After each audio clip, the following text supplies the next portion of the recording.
In his politics, he says his three hobby horses are the alliance between France and the United States, the union of the latter, and the manumission of the slaves. The two former are the dearer to him, as they are connected with his personal glory. The last does him real honor, as it is a proof of his humanity.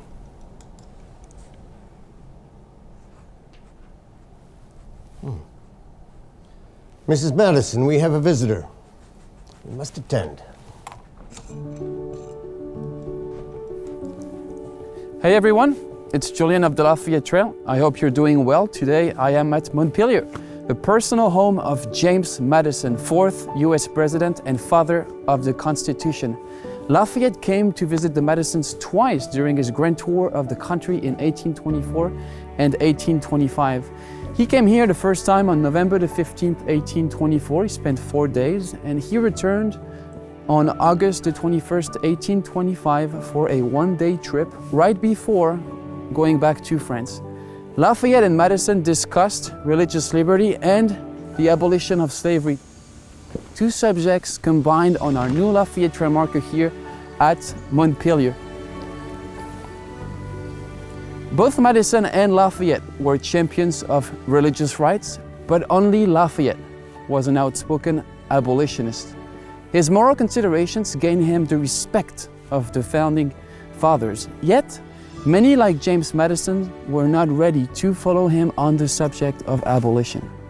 Why not? Over the years, the correspondence between Madison and Lafayette revealed key differences in how the two men approached the Union. What are these differences? How do they play out in 1824 and 1825 when Lafayette visits Montpelier? And perhaps, most importantly, where do they place Lafayette in relation to the founding fathers? These are our questions today. We've got some answers to figure out. So let us waste no time. Let us hit the trail. Let's follow the Frenchman.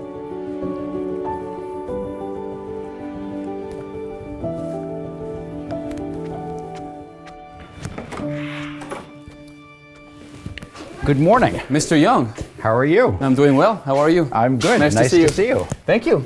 Mr. Young, I'm a Frenchman myself, and it seems that Americans love Lafayette. They want to know more about his life. Why do you think that is? I think the interest really is that he was quite a famous patriot here in the United States during the founding era, and one of the few that was not from here. And so I think there's a great fascination as to why so many of our founding fathers, Madison included, became close to him and used him as an advisor.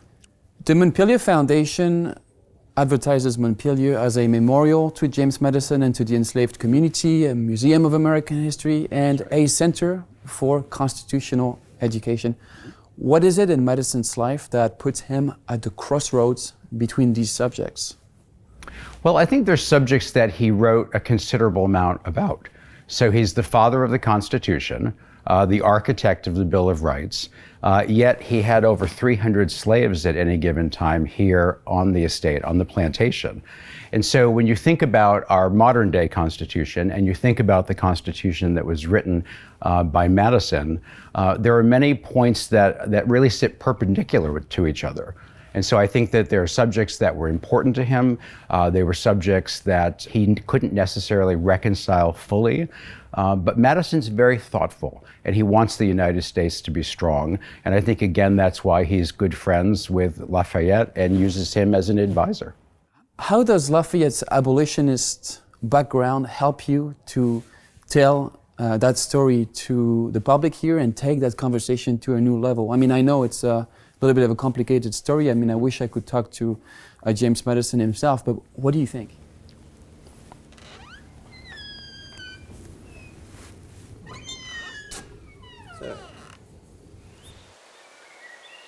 When Lafayette visited Montpelier in 1824, Madison's friends condemned the treatment that some European nations with a church of state reserved for their religious minorities. They denounced the European tradition of religious intolerance and persecution, a time of darkness truly in their view for mankind that the American Revolution brought to an end.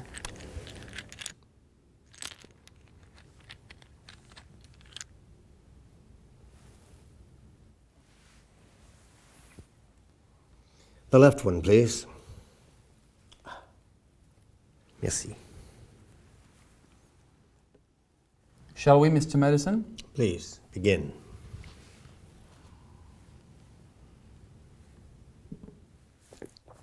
So, Mr. Madison, let's pretend that you are the Catholic Church and I'm the Protestants, and that we're both in France in the 1500s. The Protestants are being persecuted.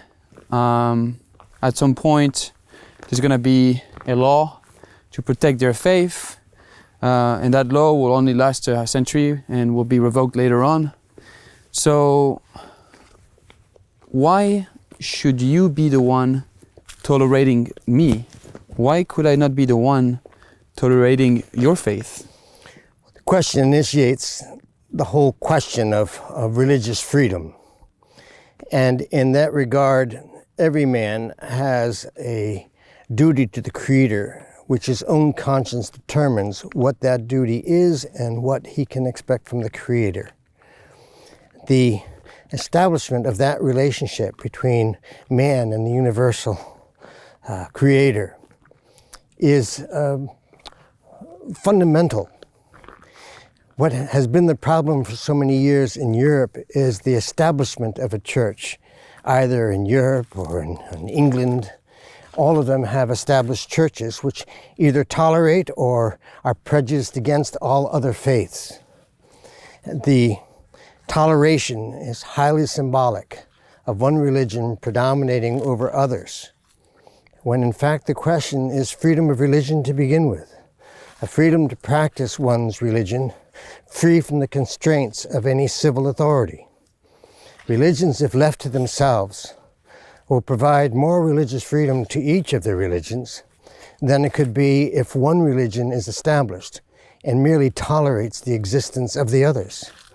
It places the civil authority above the church itself by determining which faith will be the established one and which faiths will be the tolerated ones. And to this point, Mr. Madison, so if one day you decide as the Catholic Church that I become a threat to you and you want to strip away my rights to exercise my own faith, how is that fair to the other religions that are tolerated in the land? Well, it is not fair.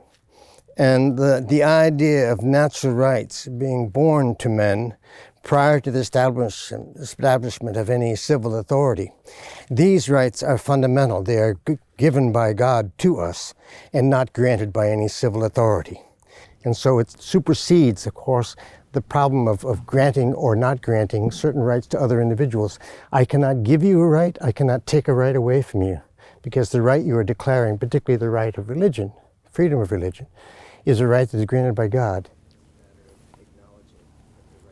Madison cherished the separation between the church and the state because, in his view, it was essential to the survival of the United States as an independent nation.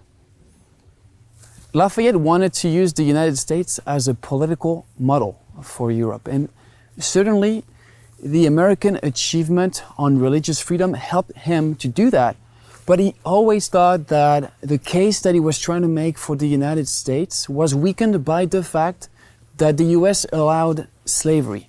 So when Lafayette visited Montpelier in 1824 and 1825, this of course came with great opportunities for him to challenge James Madison on the subject of abolition, and that's exactly what Lafayette did. Mr. Madison, it seems like you moved forward on religious rights and stalled on slavery for the same reasons that you expressed in Federalist 10, the need for a strong union as a safeguard against the rise of factions. Were you really that concerned that moving too fast on slavery could be a problem for the survival of the young republic?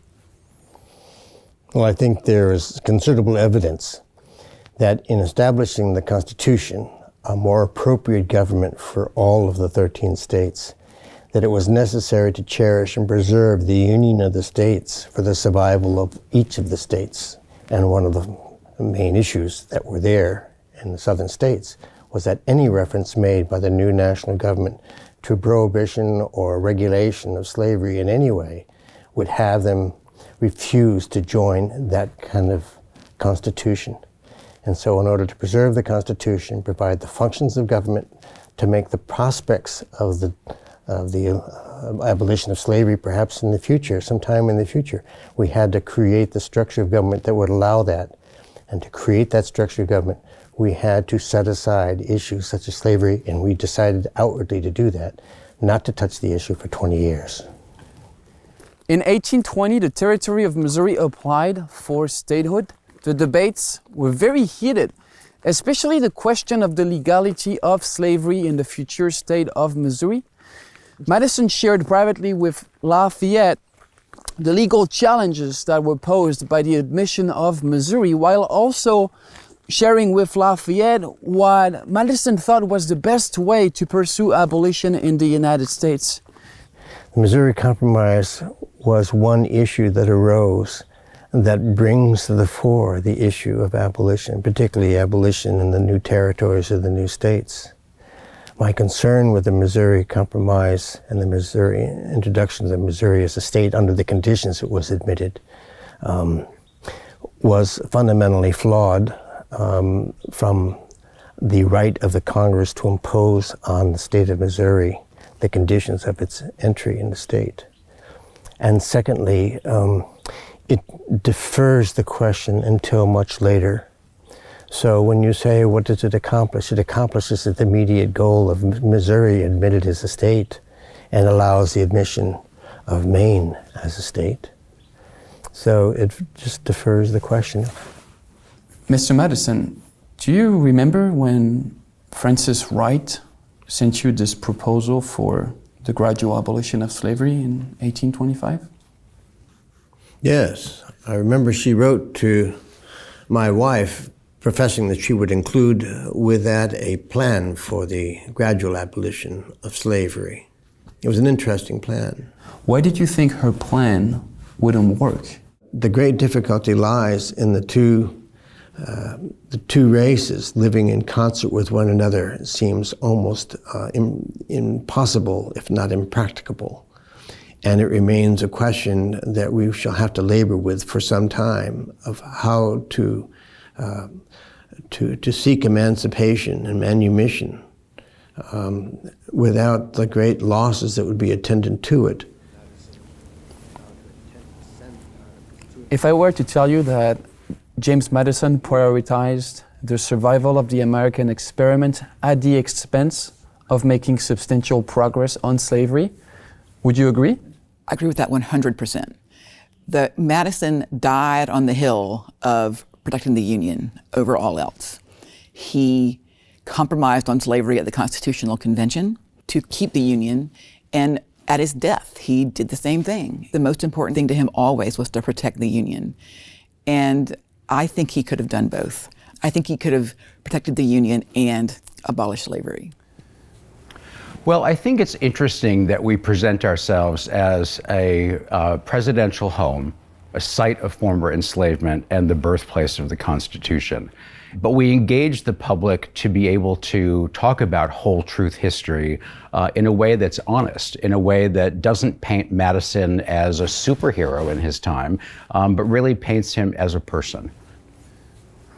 When people hear that Lafayette basically said if he had known he would come back 40 years later and they would all still be slaveholders, he's not sure he would have risked his life and his fortune to help us. I think that's very, very powerful in showing that there were people who had the courage to stand up to important figures in the history of the nation who were also slaveholders.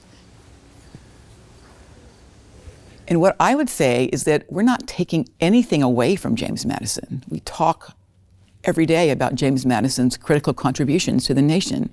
We're just making the story complete. We're telling the other part of the story that makes it the whole story. And I think Americans need to know about the whole story in order to fully fathom where we are today as a nation.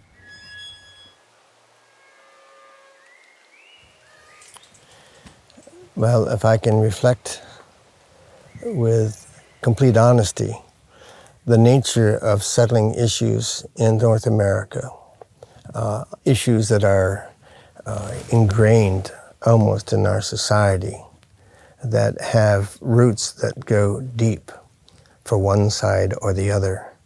It foments hostility, confusion, and a lack of resolution in either direction. We argue amongst our neighbors, we discuss these matters amongst our neighbors, but they're all part of the institution that is here. They're all part of the American experience. Lafayette's visits to Montpelier in 1824 and 1825, and perhaps more generally the friendship that Lafayette nurtured with James Madison over the years, revealed the key differences between being a founding father like James Madison was and being an outside voice, free from domestic politics like Lafayette was. James Madison was convinced that the concept of religious freedom was absolutely central to the independence of the United States, while Lafayette saw in it the confirmation of the superior Republican principles that he foresaw at the dawn of the American Revolution. The United States was demonstrating what Lafayette always believed, that this country had a unique potential to improve the human condition on earth. But on the issue of slavery, Lafayette was never able to convince James Madison that the United States could lead the way without putting its own existence as a political experiment at risk. No major piece of legislation on the issue of slavery was ever achieved as a result of the friendship between Madison and Lafayette. Returning to France, Lafayette also went back to what he did best, and that was being a voice of good and of hope for those in search of justice and equality. He continued to promote privately abolitionist views until he passed away in 1834.